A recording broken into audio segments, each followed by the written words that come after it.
What's up, guys, and welcome back to the NRL Fantasy Scout Podcast. I'm your host, Connor, and today I'm joined by Sandro. How you going, Sandro? Good man, good to be back. It is. And I'm also joined by Tamas. How's it going? Yeah, good, good. Things are good. Yes, today is the halves episode. There's lots of great options and value for our sides, so stay tuned for the whole episode.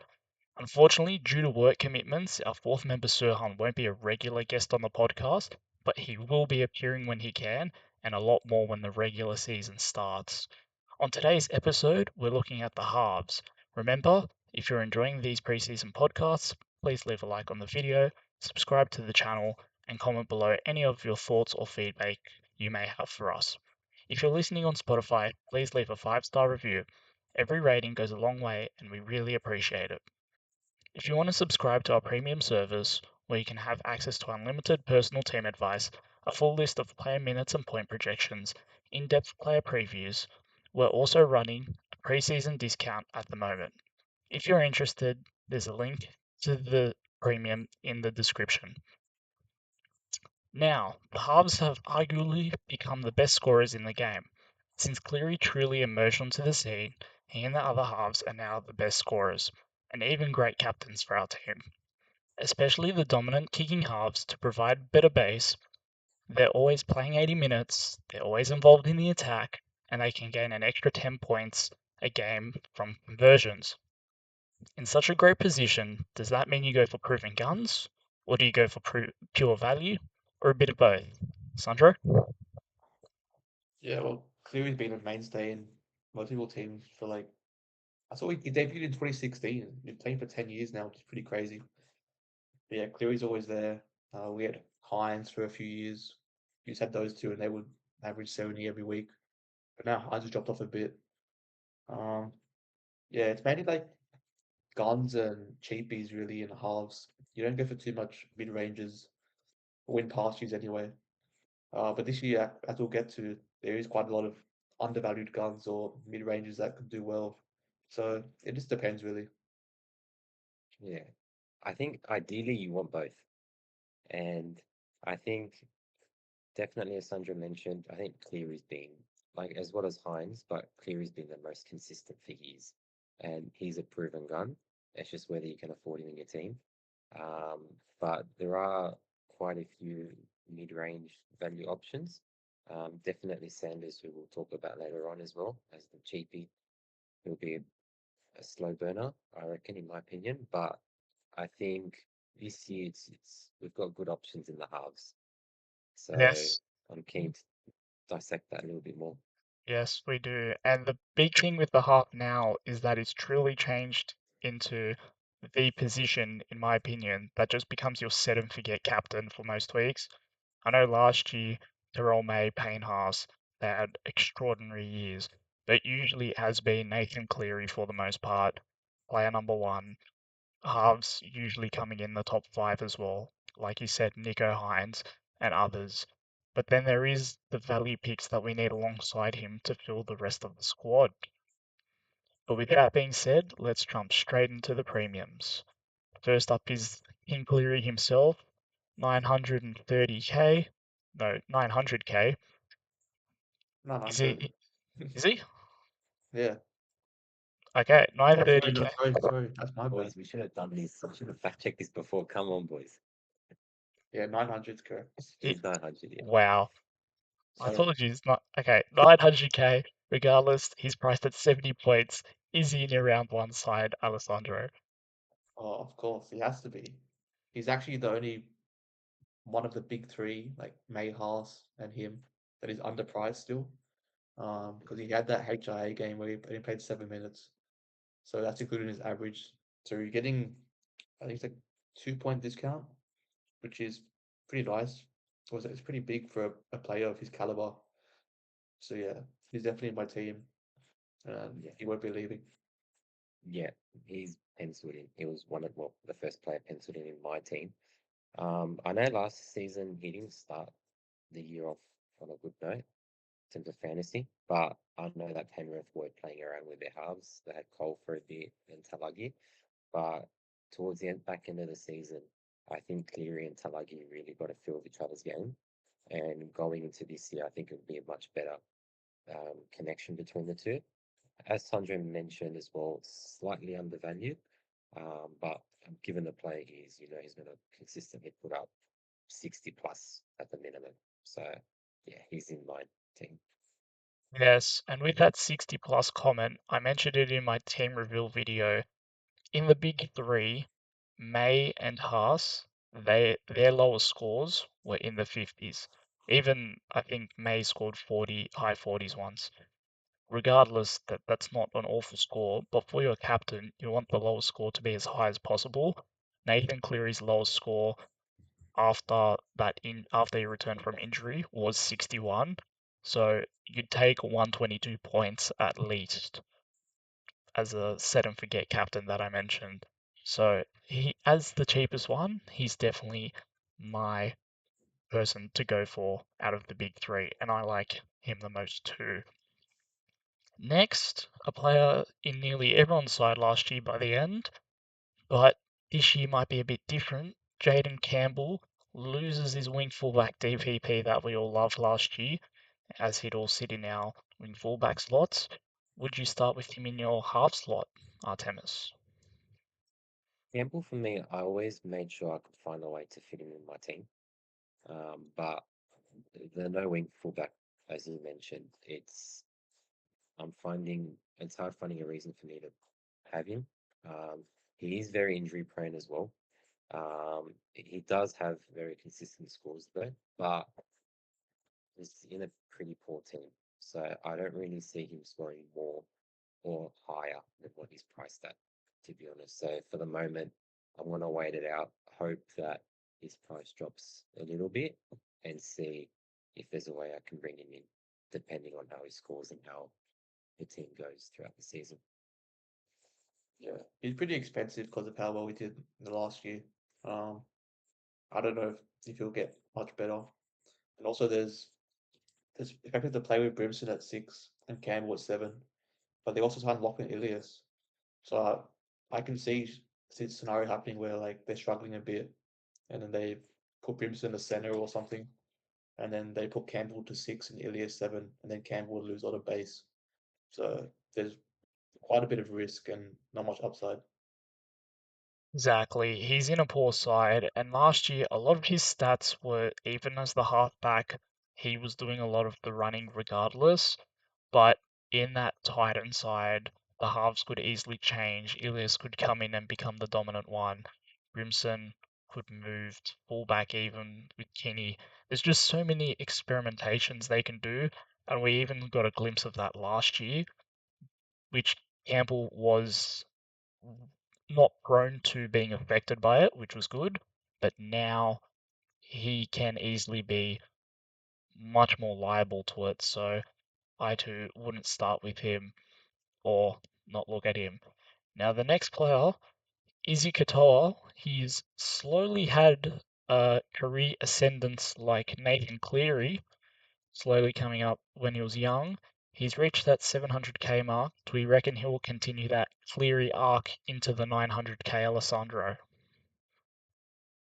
don't know if we quite get to 900k, but yeah, like you said, he's on a really good trajectory right now. He's been improving every year. And I'm pretty hard on Dolphins this year. They have all their forwards back. So I can see him going up in price and average. It just depends how much, and that's the question I'm not sure on. Yeah, I think when the team came out, I looked at him. I didn't mind him at all. I think Sanjay mentioned Dolphins getting a lot of players back. They've made a few signings too. I do think their attack will be very similar, probably even better. Um, I just if he was goal kicking, I will be trying to find a way to put him in my team. But I just I can't afford him. Um, I'd rather have Cleary, who I know I'm going to get consistent scores. I know he's going to cost an extra 200k, Yeah. if I'm not wrong, but I'd rather spend that money on someone I can rely on. Not saying Katoa isn't someone you can't rely on, but I'd rather go Cleary over Katoa, and I'd rather get a few value mid ranges. Maybe if Osaka gets injured or something, and Then Izzy then comes goalkeeper, yeah, could be Yeah. interesting. But yeah, because he's a good points. even Yeah, then, I just want to read you out some scores. So yeah, in the month or two when Dolphins were just the red hot, they were the team of the comp, right? They put 50 on each week, would concede little. He scored 60, 46, 67, 70, 76, 55, 62, and 69. That's an average of low 60s, giving him 7 points of value. If you want to structure your squad where you go for a Payne Haas and then you want a 700k ish half, I would highly recommend Katoa because me personally, I have Yo at that price point in my mids because I don't have Haas or May, but then I have Nathan Cleary. So if you want to do the reverse, I think he is the guy to go for because me too, I'm high on the Dolphins this year. I think yeah. they'll come back firing and he could be a very nice pick, especially with that squad structure. Did he I drop think off when Herbie got injured? I haven't looked at it. yeah, But I think maybe he his did. the back end. I think didn't his Who wants to score hear drop? these scores? I think I finally bought him at the end of the season. He started doing badly. Okay, Yes. so the game Herbie got injured, the Warriors game, he scored 49, 45, 34, 49, 56, and 50. So Wow, that's huge. I much didn't know that. Yeah. less.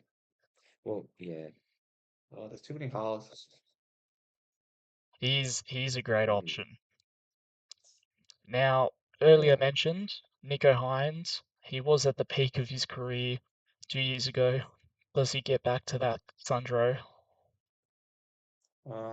I don't think so. Braden Trindle seems becoming more dominant, even though Trindle wears the six. He basically plays as the halfback. And yeah, Hines is dropped off quite a lot. Like 2 years ago, he averaged 74, and then last year only 55. Um, so he's on a downward spiral, I guess. He might bounce back a bit, but I don't think a bit enough to make him worthwhile. Yeah, I agree. I don't really see much changing from last year, to be honest, in terms of Trindle. His involvement. I think he'll be getting involved maybe a little bit more. But yeah, unless somehow Nico Hines takes over the attack completely and starts putting up high scores, then yeah, he might be a good option, but I just don't see it happening. Yeah, well, I thought it was Atkinson's position to take because last year there was talk of they want to try and move Nico at fullback. He just wasn't fitting in, and the Sharks had an attacking rut, and it just sounded like, well, from the fans' perspective, that they wanted him gone. That being said, they've made their decision that he's there to stay, but I too agree he won't. He's fallen off his pure dominant half game, and now a lot has gone to Trindle, and it does fit his role, fit his play style to more so be the not the backseat guy, but only come when needed instead of being the player under the spotlight, but not one to own at 700k. Now we've got a transfer going from Australia's capital to the northern beaches. What an upgrade. Fogarty coming in at 687k. Would you start with him at Temis? No. Look, it's a new team. Um, don't think they're nowhere near as good as Canberra. I don't see Manly making the eight, but that's for another conversation. Um, I think as well, it's new halves, so it'll take time for them to both develop the connection. Brooks as well, I think he'll be taking quite a bit of kicking as well, but yeah, it's a no from me. Yeah, as you touched on, I expect Brooks to kick more than what Ethan Strange did. So probably loses some kick meter points. And yeah, there's no value there, I don't think. Yeah, well, I think coming off such a successful year at the Raiders and going to Manly, who transitioning out of a DCE era who's pretty much held the club together for the past since 2011. That's 15 years. I think Manly will do terribly this year. So even that, scoring less points, he won't score as many goal conversions, so his scoring will drop less. But I think Seabold will not have a positive year, and the Manly outfit will just struggle. So whilst he'll be running the show, I don't think it'll be a very good show. And priced at 687, I think he will bleed to start the year. Now another fallen gun from the year before, former Dally M winner Jerome Hughes, bit of an injury-riddled 2025. Does he bounce back in 2026, Sandro? I think he definitely will. He's one that I had in my team before the game came out. Like I had him penciled in. Then his price got revealed, and of course I gave him a bump. He should have been like high 500s, but he got up to 635k, which is priced at 50 points pretty much. Yeah, last year, removing all the injury games, he averaged 52. So that's 2 points if you assume he keeps scoring the same. He probably score higher than that, I imagine. But he did start quite slow. So there's value there, but with all the other options we're going to talk about, I don't think it's enough to make him an option. Yeah. I mean, look, he did have a injury affected season last year. I think he was going into the season with that shoulder injury. I think he came off only a couple games, missed a couple games, and then towards the end of the season he was out for like 8 weeks. But I think I'm not saying that. But I think if he can find his 2024 form and he's in a good team to do that, I think definitely an option. But for me, I've got Moses in my team, and I'm just finding it hard to spend that extra money to get Hughes. If Hughes didn't get that pay bump, then I probably would have him in my team over Moses, but still a bit on the fence about that. So I'm not sure, but I'm leaning more towards not having him. How do we think the Pappenhausen retirement impacts things? Would he should be involved more? Maybe like I don't know. I think he will be involved more, and Yeah, it's his team to run. Even especially like last year, Munster had a bigger spell, but I think they're going to go back to Hughes like it was 2 years ago, 2024, when he won the Dally M. And I think he will rebound to that Dally M form, maybe a bit less because that was such an extraordinary year. But that being said, priced at 50, he's another one of those scorers where if he has an alright game, he'll score 40, but if he goes off, he'll get 80. So that's what determines his average. Paying 600k, I'd rather my scorers just be consistently 50 every week rather than that bouncing performance. But he's definitely one to look for in draft, and he could be a nice pod if you rate Melbourne to start the year off well. Do you want to add anything, Artemis, on that, or? no, I think you nailed it really. Maybe I don't around think. I Origin. think, Uh, yeah, yeah. around Origin definitely, but I think as well Hughes will have to step up a bit. I think Grant as well will need to step up as well. Just depends who takes more of the role, but I think Hughes would take more of a role. Yes, I know Falongo has been there and he's played Yeah, fullback before, but they will still have, they'll need a bit of time to get their timings perfectly. yeah, Like, how many exactly. times did we see Grant, Pappy, Hughes, or Grant, Munster, like all four of them Yeah, connecting? yeah, Falongo, he's already been in the system, so he knows a lot, but to actually play that role 13 on 13 week in, week out, there's needs a bit more time to get that timing spot on. Yeah. And maybe he can replace Pappy as the 167 podcast host. Who knows? We'll see. Yes. Next player is an interesting one. Tom Dearden, usually he's one of the best sixes in the game, but now we've heard you expected to partner him in the halves, will he become that dominant half, Sandro? Well, we don't know who's gonna wear which number. Like we thought it'd be Purdue at 7. I think that was a talk. But then today in the trial, the Purdue got named at 6. So it throws a bit of a spanner in the works, but at the same time, I don't know if the number matters too much. But yeah, he's better to play with Purdue. They played together a bit last year. Um, it didn't really work out. And now they have a full off-season training together. It could be a bit different. I'm still unsure on how they'll split the playmaking, like the kick meters and stuff. I have some stats. When he played halfback last year, he averaged 53.4, and then 5'8", only 43.3. So that is quite a significant difference. It just depends if he actually plays halfback and then how him and Purdue split playmaking. Yeah, I agree. I think the main concern is just how they split it up. I think I'm not keen on him. I know how good of a player he is.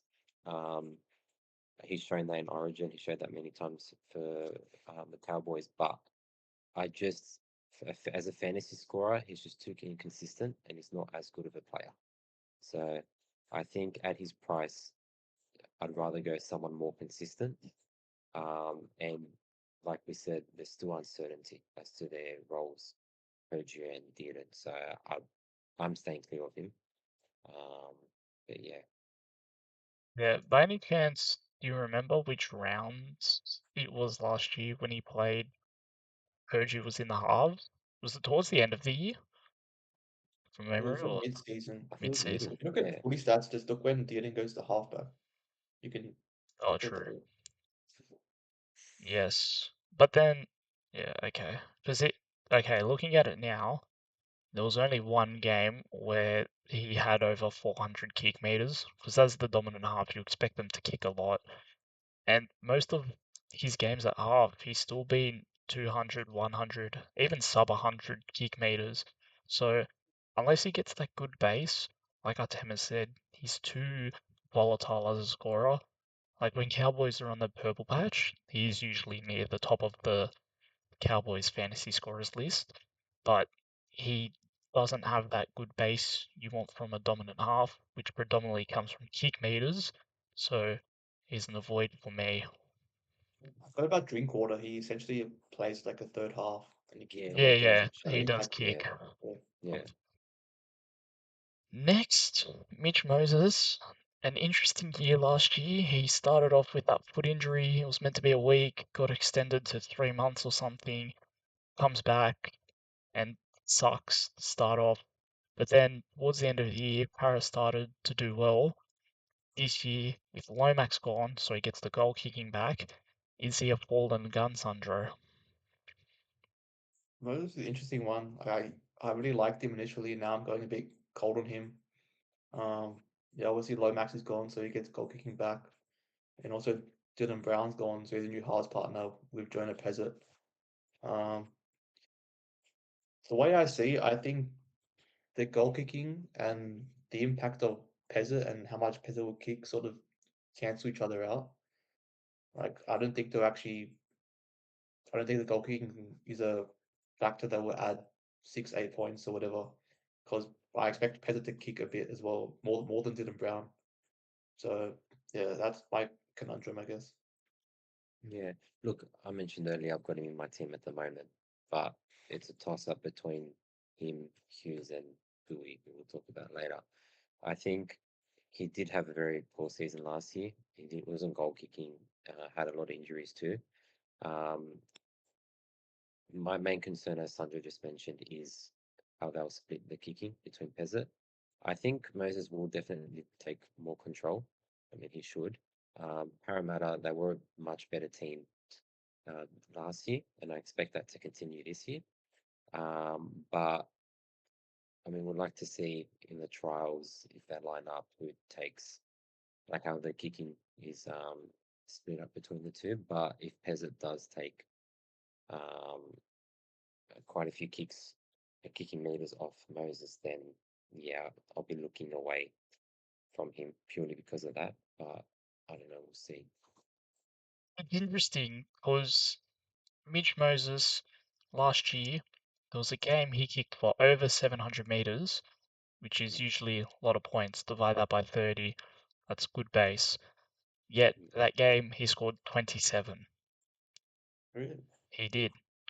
However, what he also did that game is he ran for less than 100 meters, and a lot of Moses's scores, looking at it, he needs good kick meters over 500, but also a good running base because he loves to counteract his love for a missed tackle. So if Para do well and Moses, shows and goes a bit, the right side kicks off, he could be that fallen gun and rise up to 700k.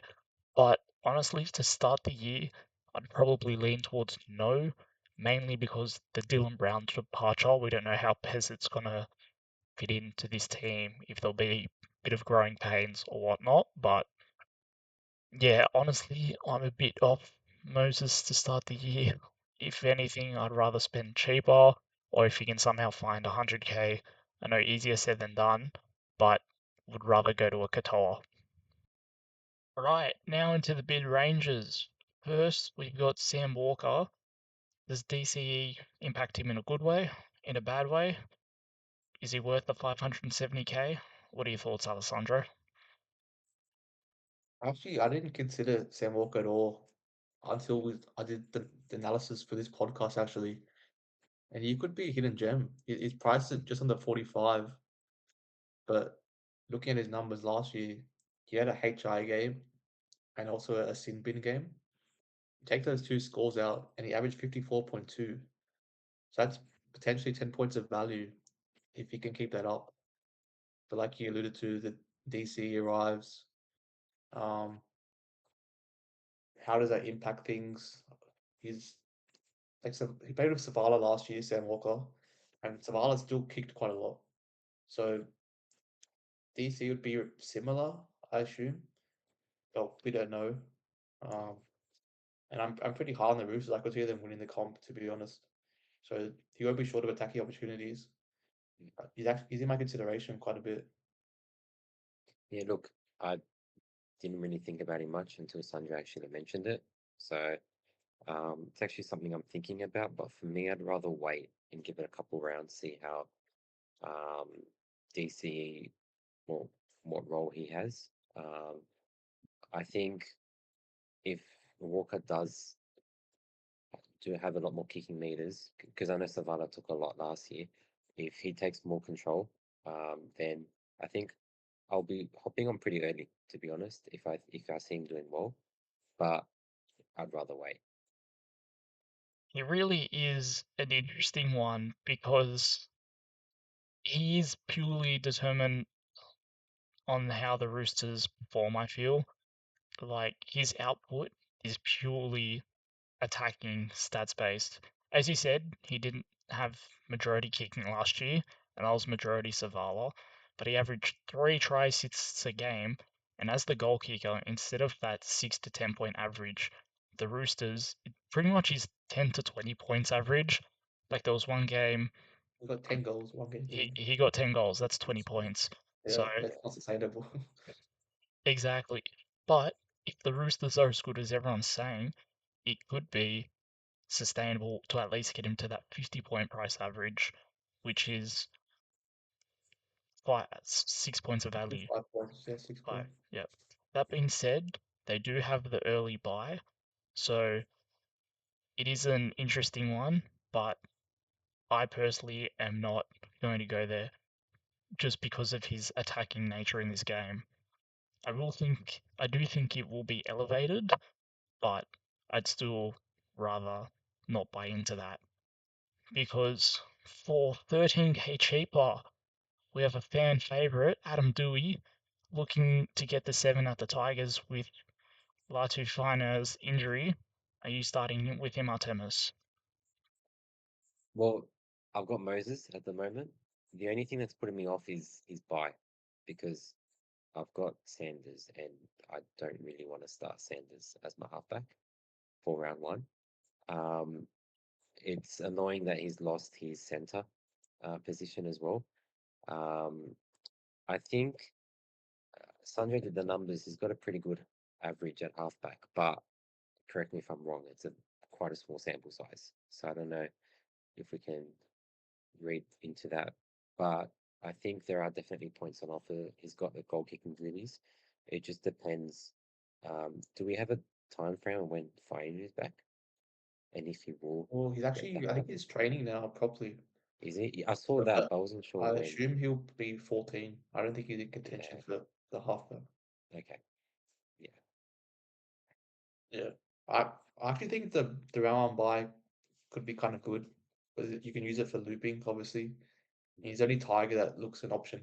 Maybe Makasini, but probably won't start. But yeah, as soon as I heard Dewey was training a halfback in the preseason, I penciled him in straight away.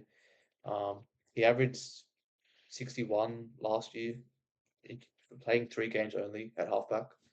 But across his whole career, his 5'8" numbers even are incredible. Um, so I'd expect a high 50s average around that, and his price only at 44. So lots of upside there.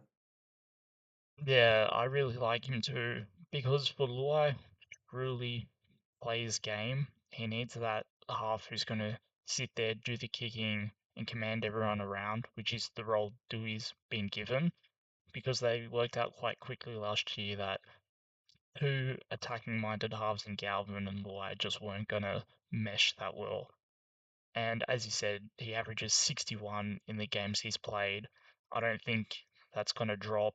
If anything, it could get better because I think the Tigers will be better this season. Like towards the end of last year, they were playing some.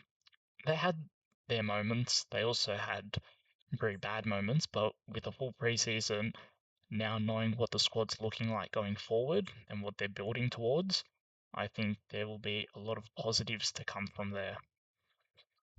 Right. Now, in the show notes, I might be mistaken, but we've got the Bulldogs halves listed here. This has to be you two because I don't know, I don't rate them, so please explain it, Sandro. Why are Burden and Galvin here? Well, yeah, I grouped them together because I feel like it's a similar story. They're they're pretty much the same price. And for Burden especially, that's quite a lower price than what he's usually at. So it just depends on how they mesh. Obviously, last year Galvin was sort of thrown in, and it didn't really work. It didn't seem. But now they have the full off season, preseason together. I expect it to be better together. But similar stories from other halves partners, like we don't know how they're going to split the kick meters and playmaking and whatnot. And then there's like the Mitch Woods conundrum. Does he come in at some point? Does Burden move to center or lock even? I don't know. They're probably wait and sees, but I thought they'd be interesting to talk about. Yeah, I agree with Sanjay.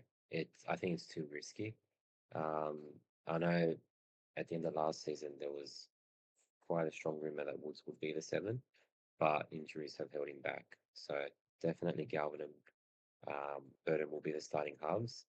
I think they'll be playing better, definitely compared to last year. I mean, they've had the whole off season in the halves together. They've had um, a lot of game time last year as well, but I just don't see them, especially Burton, getting to the scores that he was getting at when he was with Sexton. And Galvin, yeah, I'm not too sure if we'll be reaching those scores that he was getting at 5'8". Yeah, I think the Bulldogs are just a fade in general, unless you're banking on some tackling stats, because I don't think they'll be scoring many points this year. You know, I think you guys were pretty woeful in attack last year, and I think that's going to continue this year. I just don't see it getting better. You've got a case I'm of, not a fan of Adam O'Brien, the new attacking coach. yeah, even that, like, yeah, we saw how the Knights did last year. I don't Yeah, know.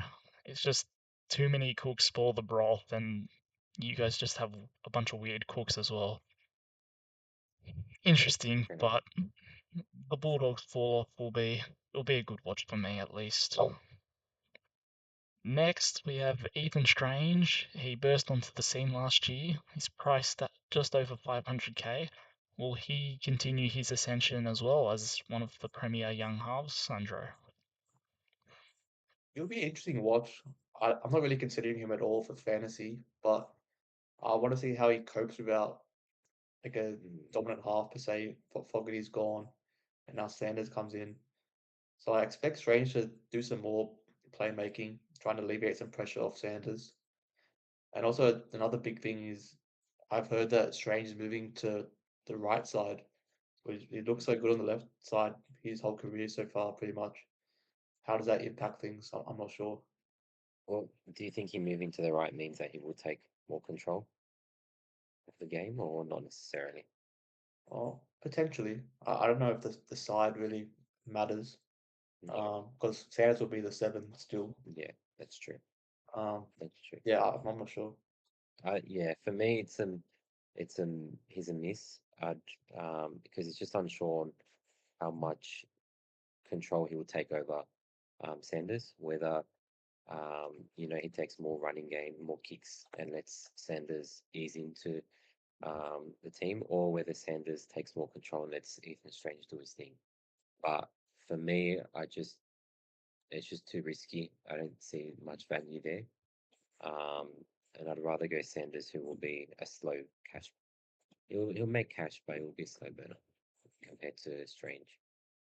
Yeah, Strange is an interesting one. Not really, I think he's a hard miss, but he's just never really been much of a kicker in his career.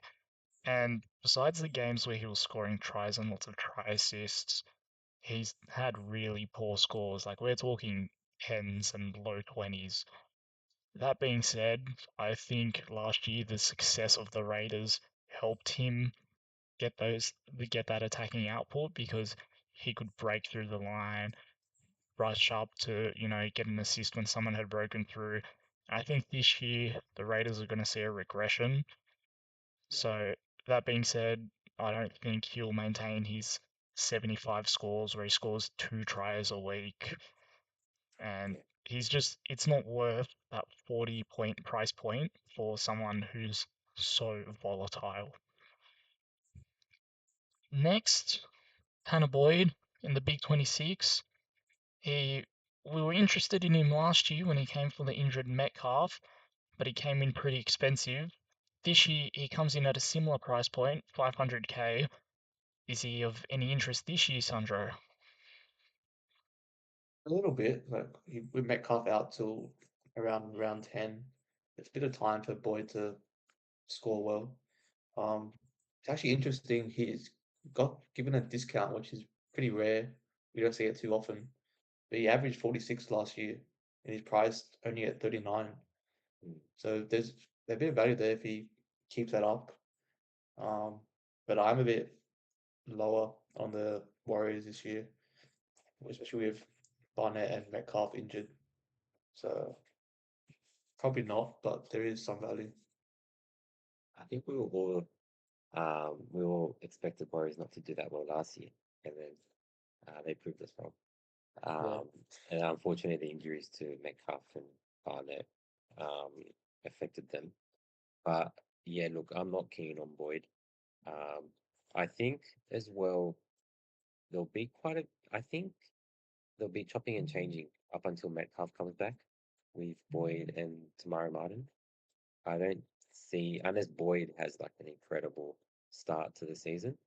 But I expect if he has a game or a couple games where he's not as good, I expect Tamara Martin to come straight into the seven. Um, but yeah, for me, I'd stay clear.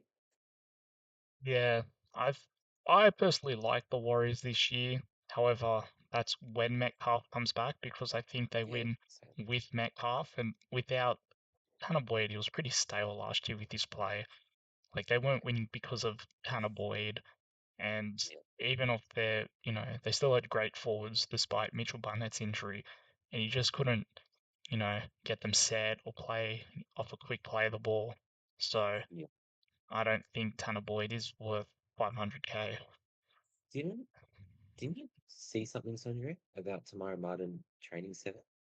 I didn't see it properly, but can you find something? It's not training there, but I don't know. I saw a rumor somewhere that Okay. he'll play 7, but I don't know too much about it. I think it's just a rumor or No, like I remember personal seeing opinion. something, but I wasn't sure. Yeah. Yeah. There. Well, next, it's the $10 million man, Dylan Brown, moved to a Dire Knight squad. Is he the key to revive their attack, Sandro? Is he the king of Newcastle now, or no? I think Ponga still has that crown for now. Brown could be, depends how he performs. Um, yeah, we've talked about this a bit in past podcasts. Like what's the night spy going to look like?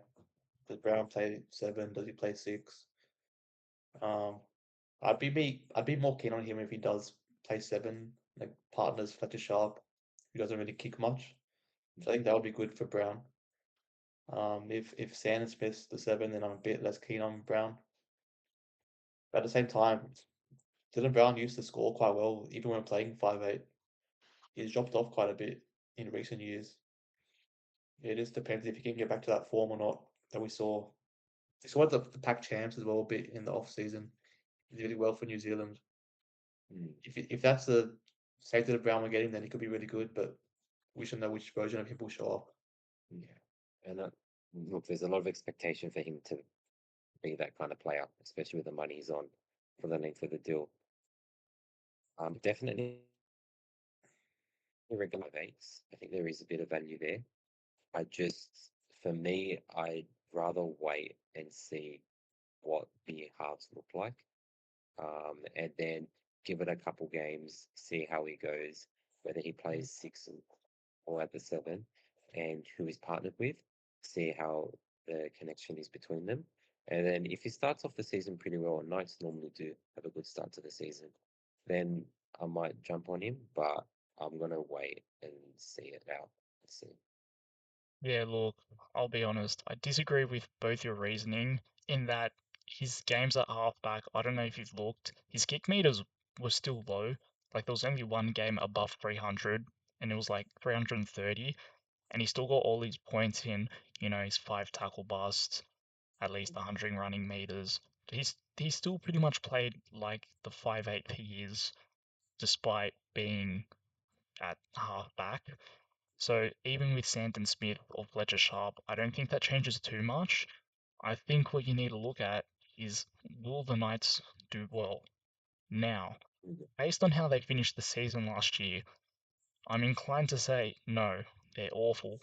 But with lots of change, and also Dylan Lucas coming back, Fletcher Sharp, they did score a lot of points down that left edge in the first part of the season. So personally, I'm pretty keen on Brown, and I think he is a lot more, I don't want to say fixture proof, we'll say position proof or halves proof, depending on where he plays. And I think he is undervalued at his price. Is he in your team? He is in my team at the moment, but also it is due to the fact that I'd rather not play Sanders round 1 because I have Yeah, Dewey. you got Dewey. Yep.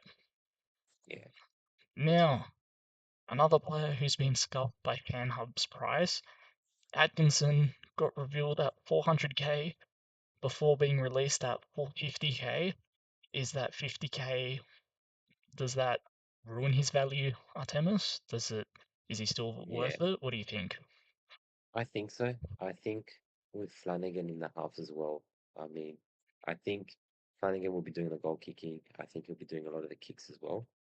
Um, if he was 400, I'd be considering him.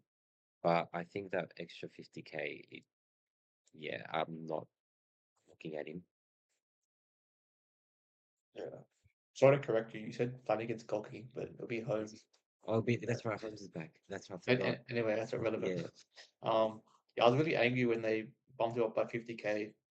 Like it's pretty significant for someone at his price point. So I am less keen on him now that he's 450.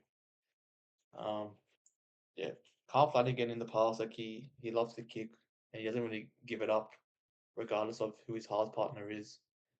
So we need to watch that and see how they split that.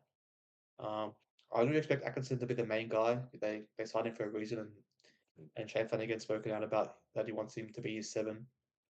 So I think he'll do well, but how well, I'm not too sure yet.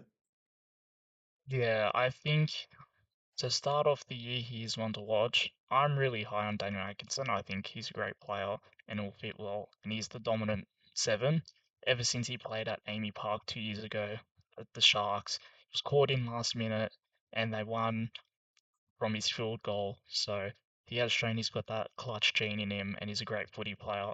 But that being said, that game where he scored 62 as the dominant half, he had 500 kick meters. So if Flanagan takes 200 of those, that puts him a lot closer to his 35 price point, and that just doesn't give him enough value because at that price you want him to transcend to 600k at least. But that being said, if King Tongia gets listed at 6, I think he's must buy. At any point in the season, if they make that switch, hopefully Shane does, if Carl's still not pulling through. But yes, I think he will be must buy at some point in the season, but that point will be when King Tonga is listed at 6. You reckon he'll drop in price a little bit? I think he'll maintain that 35 with what he's currently going to do, Yeah, the role he's going to play, but yeah. yeah, if anything, he might drop to 400, but in terms of properly bleeding, no, no chance. Yeah.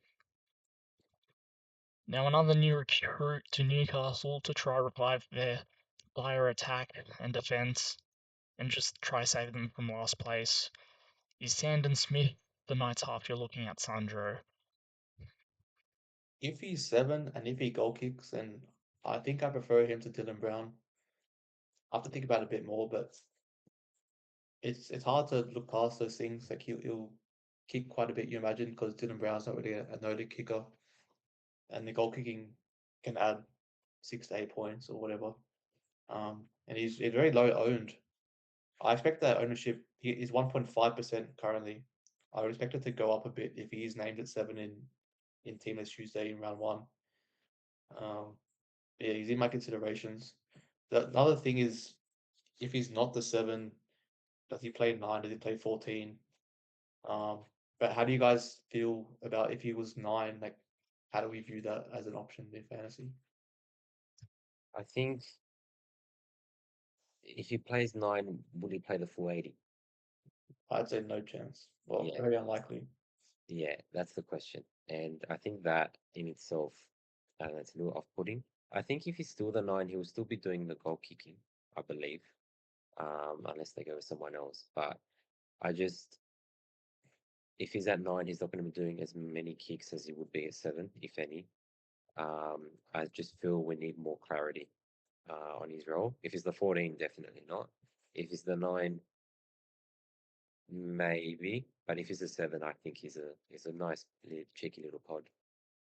Yeah, I'm ready to get burnt on this. I did not like Sandon Smith. I think we saw his ceiling last year. Like, he was given the dominant role in that Roosters side to start off the year, and he did plateau at that 400 and 450k price point. Now, he might do better, but that Roosters side was decent in attack, which is what we're expecting the Knights to be. So they could be even worse than that. But I don't think he's gonna price at 34. You want him to get to at least 40 at the very least. I just don't think he's of that caliber of player to score that well. So I am a strong avoid because at this mid-range point, there's so many times where you pick a player and they still beat their value, but it's not enough. And then you're just stuck in no man's land because you don't have enough money to upgrade them to a gun, and there's not enough cash cows. So, yeah, I just see trap written all over Sandon Smith. So, I'm personally avoiding. Next, we got the person replacing Dylan Brown, Jonah Pezzett. He's signed for Brisbane next year, but he's needed a home for 2026, so he's found himself at Para. Is he going to be the Dylan Brown, is he going to do as well? Is he worth the 400k, Artemis? I think he will be taking As Sandro mentioned earlier, Mitchell Moses, um, I'll be sharing the kicking. Um, I don't see him scoring more than what he's priced at. Um, I think even with when he had attacking returns, I think he was scoring around that 30, 40. I'm not wrong. I know he didn't play many games, but I think if you're going to go for a para half, I'd rather spend that little bit extra and go with Moses. Yeah, a bit annoying. Another player got a price bump. He should be Yeah, a minimum price based on his average. Um, yeah, he'll be the secondary half. He sort of needs try contributions to score well. I don't think there's much value at that price point. Yeah, I don't really like Pezzett. Like he was at Melbourne, which is already a very friendly side to come and start playing well in.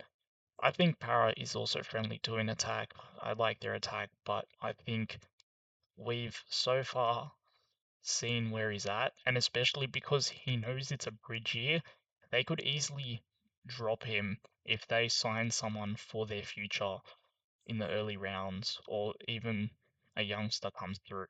So I personally would avoid. Maybe next year he'll be a much better option at Brisbane, being their new half, but not for 2026. That rounds off the mid-ranges. Now moving into the cheapies. Talk of the town, Ethan Sanders, priced at 27 points. Does he immediately jump to Fogarty's 50 average from last year? Will Raiders have growing pains? What are your thoughts, Sandra? I don't think he'll reach Fogarty's heights, but there is obvious value there. Um, yeah, it looks like he'll be goal kicking as well, which is quite nice. Um, and he's only priced at 27-ish, so he doesn't have to score that highly to do well. Even if he gets mid to high 30s, that's still more than enough to make money. So it looks like a pretty simple pick. yeah. No, I agree. I've mentioned before, I think he'll be a slow cash generator. Do I want him as my starting half? Ideally not, which is why I got to decide what I'm going to do with my other half. I think I want to go with three halves, but hopefully he does have a really strong season and he can become a starter. But I feel he's going to need a bit of time to adjust, and then um, hopefully he comes good. Yeah, it's an interesting one because I think this is part of the majority, but I think Raiders will regress this year, so they won't be the firing hot team that they were last year. That being said, they could prove us all wrong again and change our minds pretty quickly. But as we said whilst looking at Ethan Strange, Strange doesn't really kick much, so I feel like Sanders having that kick meter base where he's going to be projected to get at least 300 based on Strange getting minimal. I think Ethan Sanders is a great option for your sides, especially at that 350k price point, because there is a lot less cheapies that are good this year, I feel. There's a lot of good value in the mid range, like 100k more, but for that very, very cheap price, I think he's a good enabler for everyone's side. Next, we've got Cody Walker, who's unfortunately declining because he's aging very quickly. However, will this revitalized South's left side revitalize his career, Sandro? Essentially, you've got to take a gamble on whether Walker can stay fit. That is a big gamble. He was very he missed a lot of game time last year. Um, but at the same time, it's very rare to see him this cheap, and Mm, there is upside. In 2024, he averaged high 30s, like low 40s, and he's only priced at 27. So if he can like regain that form, the South left edge fires, Walker stays fit, then maybe, but it is a big maybe. yeah, I agree. Way too risky. Given the amount of injuries he's had, I'd rather spend the extra 3K and go with Sanders, who I know will generate value over time. Cody Walker, he might. There is value there, definitely, but I don't see him doing as well as Sanders will. Yeah, I agree with you, Artemis. 3K more, you can get Ethan Sanders, whereas Cody Walker, he could get a lot of try assists, but that being said, he, based on the past couple of years, he'll probably only play like 10 games. And, Yeah, If that's not what you want yeah. in a fantasy asset, just for someone to be injured a lot. Sorry, what were you Yeah, going to say, Sandro? I said if that 10 games, if that. Yeah, exactly. yeah, yeah, And even in the 10 games he plays, probably take away 3 because he gets injured in the 20th minute. Like, Yeah. I love Cody Walker. He's such a great player, but yeah, you can't rely on him now just due to his injury proneness and his age. Alright, I'll bundle the final two into one. So we've got Jaden Sullivan pretty much at basement price, and Tamara Martin at basement price. If they're expected to start the season, are you looking at them, Sandro? Mario Martin, yes, if he starts. I think it's unlikely. Um, it should be Tanner Boyd with Metcalf out. But like I said before, there is some rumor floating around that Martin could be 7. So if he starts, then I think you have to go with him at that price. And then Sullivan, his favorite to start in the 7 jersey with Humphrey suspended. But Humphreys is back in round 3, so it's too short term anyway. yeah. The only one, like Sandra mentioned, Tamara Martin, but I still expect Warriors to be chopping and changing. I think they'll start with Boyd, and then I think after a few games they might go to Martin. But yeah, unless he's starting and there's an injury to Boyd, then definitely go Taramari Martin. But other than that, no. Yeah, I saw this reel somewhere. It was of the Warriors halves, like kicking the ball as high as possible, and they were timing their air time. But one person who just wasn't in that was Tamare Martin. So I do highly doubt that he's Yeah, going to be the 7. If anything, he'll just be the 14, as he yeah, usually is. So I personally am just avoiding both of those options. Sullivan, yeah, I don't think he's the best player, and also Humphreys is returning back soon. Even so, like, Wayne could get sick of him. Now we've got Jonah Glover, so it really could be anything. Ashton Ward as well. Big raps yeah, on the that's kid. true. Think Yeah, he can but we don't know still. yeah, that could be out to around 11. Who knows? Yeah, But that wraps up the halves. It is a very great position this year, lots of great options, but hopefully this gives you all some more clarity in your squads. Thank you all for listening to another episode of the podcast. We love and appreciate all your support and feedback. So if you're enjoying the podcast, please like, comment, subscribe, or rate it 5 stars depending on the platform you're listening to it now. In the next episode, we'll be covering the centers, a much trickier position, but we'll try and help you navigate that in your teams. Don't forget about our limited preseason offer on our premium service. The link is in the description. And with that, we'll see you all in the next one.